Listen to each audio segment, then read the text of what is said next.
ariko noneho mbashije kumirwa, ariko ntacyo. Mbere y'uko mbabwira icyatumye numirwa, reka ngaruke gatoya mbanze mbasuhuze, nsuhuza abantu mudukunda, abantu mukunda Dr. Richard Official. Dr. Richard Official rero ni televiziyo yanyu, ni televiziyo iriho kugira ngo nyine idufashe twese, ifashe mwese abanyarwanda, ifashe abantu mwese mwasabye yuko dutangire gahunda yo kugira ngo tujye dukora ibiganiro byacu muri ubu buryo. Hari umuntu nyandikiye ambwira yuko kuri cover photo dushobora kuba twanditse ikosa, aho kwandika ubugumba twanditse dudugumba, niba ari dudugumba muratubabarira, ni ikosa ry'imyandikire, ariko ubutumwa bwo nk'uko bigaragara kuri titre y'ikiganiro, ubutumwa ni ubwo ngubwo. Hari ikibazo twabajijwe dushaka kugira ngo dusubize, tugisubize ku karubanda, hanyuma wenda ntari natinda, reka mbanze mbumvisha ubu butumwa, hanyuma nitumara kubwumva nibwo tuganira. Umugore wakoresheje uburyo bwo kuboneza akoresheje hari akantu ko mu kuboko sinzi ko mupika, akagakuramo inshuro ya mbere, akongera agasubizamo inshuro ya kabiri, ngagira amahirwe menshi yo kubura urubyaro, nyine yo kuba ingumba, amahirwe make, ibyago byo kubura ahita agira ibyago byo kubura urubyaro.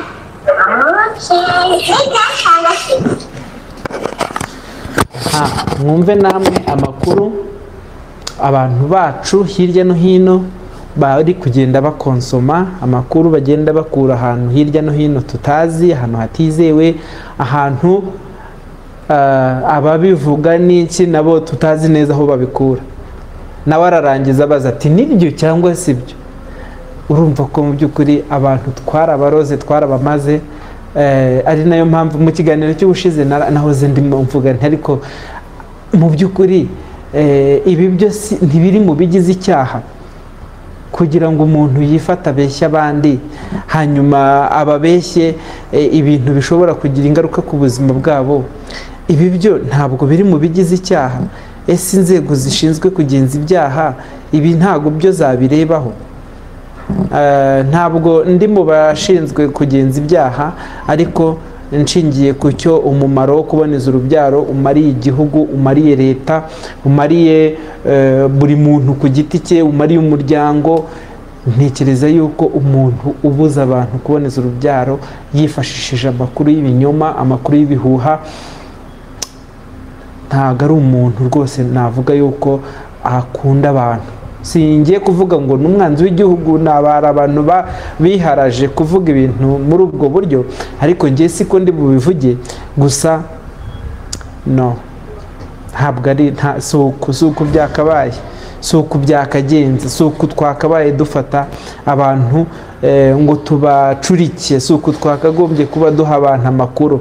Ari nayo mpamvu channel yacu, channel ya Dr. Richard Official, channel yanyu ihari kugira ngo tubashe kuba twaganira ibintu bizima, ibintu bifitiye ubushakashatsi, ibintu bifite ireme, ibintu wahagararaho, ibintu wabwira umuntu uti dore ngibaho byanditse, ibintu bifite proof.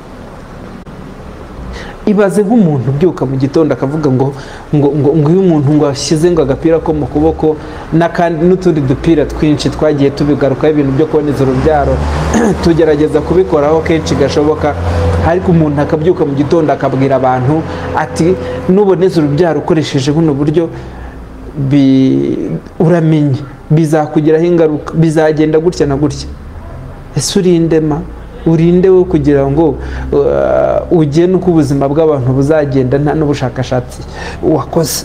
Inzego nyinshi zigiye zitandukanye, ni inzego z'ubuzima ku rwego rw'igihugu, hari inzego z'ubuzima ku rwego rw'umugabane, hari inzego z'ubuzima ku rwego rw'isi, ziba zifite ibintu byinshi zagiye zitangaza, ziba zifite ibintu byinshi biri publiye ku mbuga zazo, buri muntu wese uzi gusoma ashobora kujya hakisomera.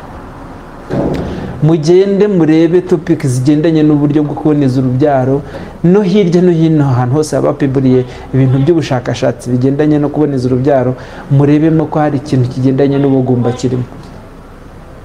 ngo kuboneza urubyaro bitera ubugumba. Seriously? Ntabwo ibi bintu ari byo, ntabwo ari byo banyarwanda, ntabwo ari byo, ndabisubiramo nemye, ntabwo ari byo. Icyakora hari icyo nagarukaho, hari icyo navuga. Iyo ugiye kuboneza urubyaro, iyo utangiye kuboneza urubyaro ugakoresha mu bumwe mu buryo, wowe ugahitamo gukoresha uburyo bw'imisemburo, hari ibyago by'uko nyuma yo kubukuramo wenda wagira amezi 2, amezi 3 imisemburo itarasubira ku murongo. Iyo misemburo itarasubira ku murongo biba bishoboka yuko umuntu yakwibeshye yuko gende yabaye ingumba kudashobora gusama. Ariko nawe byumve, nwango buriya buryo bukoresha imisemburo, ukibukuramo ntabwo imisemburo ihita ihagarara, ahubwo umubiri ugenda weremena iyo misemburo, ugenda uyiregerariza, uyishyira ku murongo kugeza igihe imisemburo izagirira gute, izagira ku murongo, umuntu akamera nk'uko yari ameze mbere yuko atangira gukoresha buriya buryo bwo kuboneza urubyaro. Icyo gihe iyo nta kindi kibazo kindi cyabayeho, gusama ushobora gusama. Ariko umuntu akabifata akagenda akabijyanisha n'ibindi, niba wenda n'icyo gihe yabukoreshaga yarakoresheje wenda uburyo butamurinda kwandura indwara zindi zandurira mu mibonano mpuzabitsina, nazo zishobora gutera ubugumba, nazo zishobora gutera ibibazo, yamara gukuramo ka gapira akabyitirira yuko yatewe ubugumba n'agapira. Seriously? Banyarwanda, ko nari nzi ko turi gusirimuka, ibintu nk'ibi koko mubikundira iki? Kandi ubushobora gusanga ngiye uri gukora iki kiganiro ndi kubabwira ibyanditse, ndi kubabwira iby'ukuri, ntimuri bukirebe, ntimuri bunacyumve, ntimuri bunagihererekanye. Ariko abantu bakora ibihuha, abantu bahimba ibihuha bakagerageza kubyinjekita muri community, ibi bintu birirukanka birakwirakwira, wagira ngo ni umuti, wagira ngo ni nk'umuti w'ubwandu bw'agakoko gatera sida abantu bababonye. Seriously? Ari naho mpera mbabwira nti, niba ufite ikibazo nyaboneka iyambaza abantu ukeka ko babizi kukurusha, aho kugira ngo wiyambaze umuntu udafite ubumenyi muri iyo domaine. Hari abantu bateye bitwa ngo ni inararibonye. Okay, ntago mpaka n'iby'inararibonye abaziri, nyaboneka ntibagire untera amabuye. Icyo nshaka kuvuga ni umuntu ushaka kuba inararibonye, akaba inararibonye no muri domaine adafiteho ubumenyi na buke. Kuba umuntu akuze, ari umuntu ukuze wenda afite imvi ku mutwe, ntabwo bisobanura yuko azi ibintu byose. No, ntabwo azi ibintu byose. Nanjye ubibabwira no mu kiganga ari naho nkora, ntabwo nzi ibintu byose byo mu kiganga, nzimo bikeya. Ariko ibyo bike nzi bishobora kugira ubuzima bw'abantu benshi bitabara. Ariyo mpamvu mba navuze reka mfate iya mbere nze mbasobanurira ibi bintu, ushobora kumva wenda hari ibintu runaka umva ushidikanyaho, umva udasobanukiwe neza. Ndahari, ushobora kunyandikira muri comment, ushobora kunyandikira kuri WhatsApp, ushobora kunsunikira email mu gihe wumva wenda ushaka ko ibintu byawe bibanga kurushaho, nkakugira inama cyane cyane ku byerekeye ubuzima bw'abagore n'abakobwa. Ho nshobora no guhita nkusubiza ibindi biri muri domaine ntazi, ntafiteho ubumenyi buhagije, nshobora kwifashisha abandi bantu bakaba badusubiza, ariko tukagira amakuru ya nyayo. Abantu twese tugomba kugenderaho, abantu twese tugomba kwizera, aho kugira ngo nyine tugire amakuru ari aho afafaritse, amakuru adafite epfo na ruguru. Rwose ntabwo bitubereye nk'abanyarwanda, turi gusirimuka muri byinshi, muri cyo dusirimuke no ku makuru, cyane cyane amakuru yerekeye ubuzima. Amakuru yerekeye ubuzima dusirimuke kugira ngo nyine tubashe kugira sosiyete isobanutse. Mumbabarire nongere nsubizemo aka kantu kugira ngo mwumve n'impungenge uyu muntu wanyandikiye cyangwa se wambwiye yari afite. Baragira bati umugore wakoresha uburyo bwo kuboneza akoresheje hari akantu ko mu kaboko sinzi ko mukika, akanakuramo inshuro ya mbere akongera agasubizamo inshuro ya kabiri, ngagira amahirwe menshi yo kubura urubyaro, nyine yo kuba ingumba. Amahirwe amahirwe make ibyago byo kubura ahita agira ibyago byo kubura urubyaro. alright, wowe ari wowe wamusubiza guki? Bitwandikire muri comment. Wamusubiza ko ari byo koko ko ashobora kugira amahirwe menshi yo kubura urubyaro ukimara kumva iki kiganiro? Ese icyo twita kubura urubyaro mu by'ukuri ubundi abantu bazi impamvu 1, 2, 3, 4, 5, 6 zirenga zishobora kuba zatuma umuntu agira ikibazo cyo kubura urubyaro?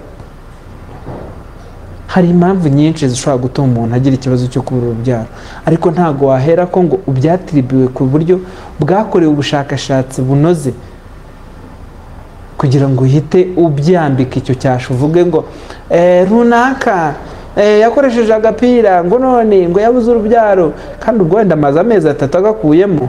Nuwa ngo wenda imisemburo ntirasubira ku murongo, nuko ngo wenda igihe yagakoreshaga yakoraga n'imibonano mpuzabitsina idakingiye, yirengagije ko ashaka kwandura izindi ndwara zishobora kumuteza ibibazo birimo n'ubwo bugumba,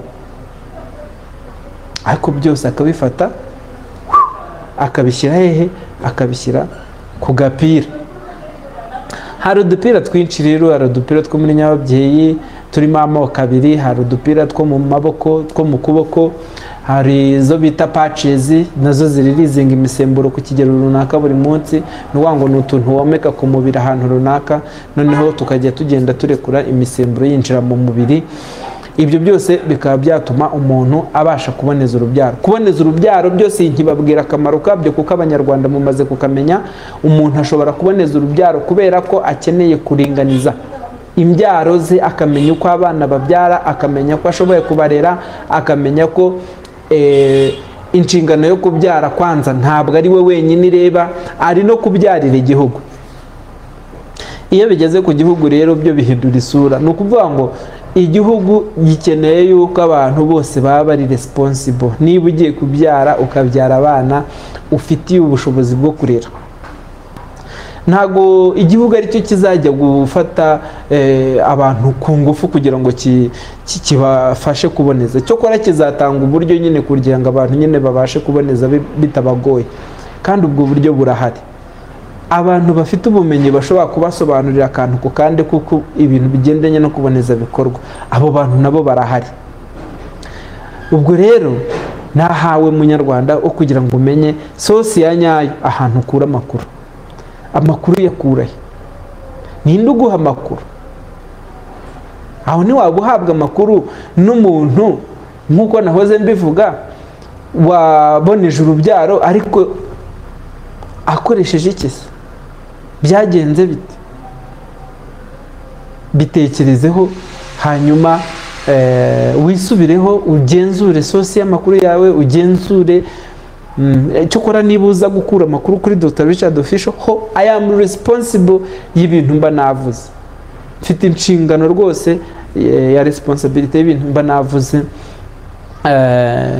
Nawe nkushishikariza ko nyine ukura amakuru ahantu hizewe. Ushobora kuba wanasubirayo ukababaza uti bya bindi mwambwiye ko mbona bitandukanye n'ibi ngibi. Gusa hano hari disclaimer noya yuko nyine ibintu tukubwira hano ntago wahera ku byaplika ku buzima bwawe. Icyo ukora ugira nyine ubumenyi bw'ibanze ku buryo ubasha kugirana ikiganiro nyungurana bitekerezo hagati yawe n'umuganga wawe ugukurikirana, umuganga wagusuzumye, umuganga wagufatiye ibizamini, akamenya ikibazo nyirizina ufite n'igisubizo cyacyo nk'uko bigomba. Ntabwo ngamije ko iki kiganiro kiza kuba kirekire cyane, ariko numvaga nyuma yo kubona nyine umuntu waduhaye ubu butumwa cyangwa se watwoherereje iki kibazo, navuze nti reka nkore aka live kagufiya kugira ngo abantu baze kugira gute babe bakabenefitingira, babe bagira umugisha kuri aka ka live. Ngaho nguko rero ndatekereza yuko abantu mwagize ibihe byiza, mwumvise itabaye ndende cyane no live. Nkomeza kubasaba nyine kugira ngo dukore subscribe. Fata amasegonda make ukore subscribe kuri channel ya Dr. Richard Official, ujye ubona amakuru ya nyayo, ujye ubona amakuru yizewe, ujye ubona amakuru afitiwe gihamya. Ikindi buriya nababwiye, iyo wakoreshaga uburyo bwo kuboneza urubyaro noneho wabukuramo ukabona utinze gusama, ntabwo buri gihe ntabwo biba bisobanuye ko ari ikimenyetso mpuruza. No way. ntabwo buri gihe bisobanuye ko ari ikimenyetso mpuruza umubiri uba uri kwisuganya ugerageza gushyira imisemburo ku murongo kugira ngo nyine wongere usubire uko wahoze mbere y'uko ukoresha buriya buryo bwo kuboneza urubyaro. Mu gihe rero wenda byarenze amezi 12 ubonana n'umugabo wawe mu buryo buririgiriye, tuvuge nibura 3 mu cyumweru, buri gihe ahari, icyo gihe murengeje amezi 12 cyangwa se mugejeje amezi 12 mwifuza gutwita mutaratwita, icyo gihe mwembi wowe n'umugabo wawe mushobora kujya kwa muganga, muganga akabasuzuma akareba ikibazo uko gihagaze.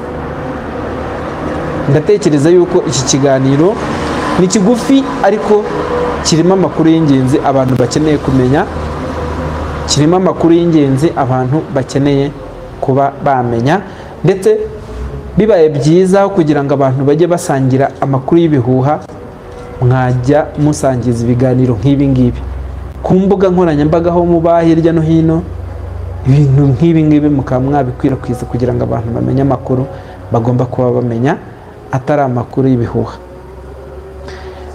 Munyemerere rero ndangize mbabwira nti kuboneza urubyaro ukoresheje uburyo ubwo aribwo bwose, nta buryo na bumwe buhari buzwi bwabaye proven ko buteza ubugumba. Ntabwo. Ubwo rero Banyarwanda, bantu mwese mwumva ururimi rw'ikinyarwanda aho waba uri hose, by the way content iri mu kinyarwanda ariko ntago ntekereza ko ari abanyarwanda gusa bayumva.